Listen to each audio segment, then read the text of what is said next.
Mr. Haley. Thank you.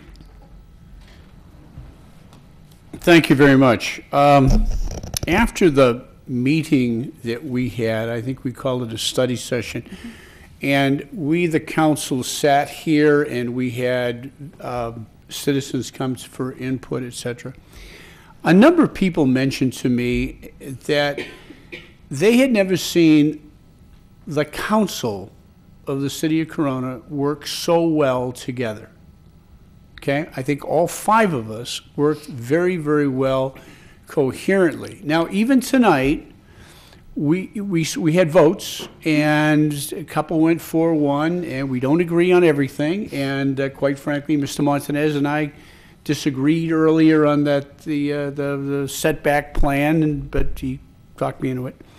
But the idea is that we've got 5 individually thinking people, and what you did was you brought us together, and I think you did a good job, because there were so many other people who said, well, you guys really worked as a well-honed team.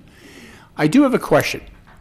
We had goals up here, and you had, and one of them was a public safety, for instance, and then you said, well, what would you do if you could do one thing?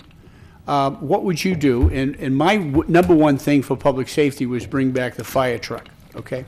What happened to that list?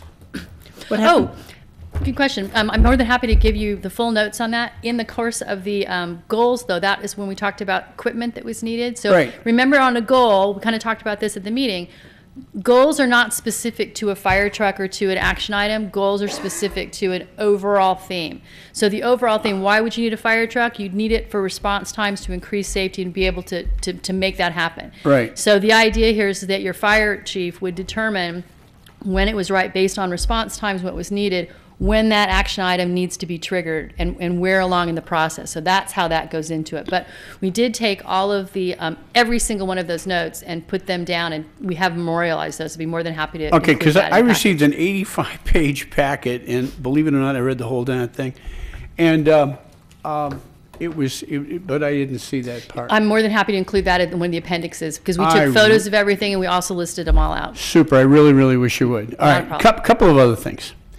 I think what you did was you uncovered a situation that we have had here in our fair city, is that when a person becomes the mayor, they take over and they say, okay, today I want to get the project, and at the end of his or her term, that project ends, and then there's a new one comes in. Mm-hmm.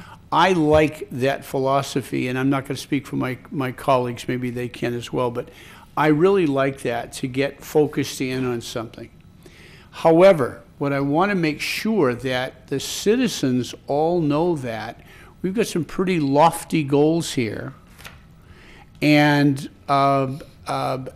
money is going to be an issue, okay?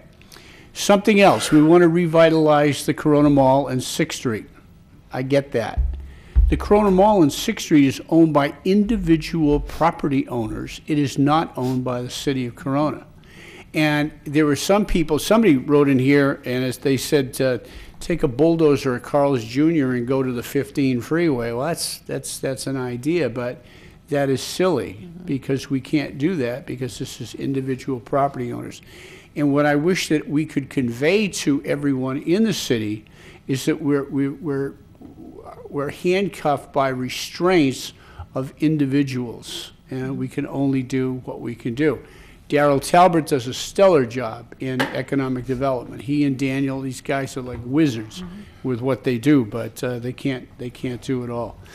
But I'm looking forward to implementing this. So, thank you. My pleasure.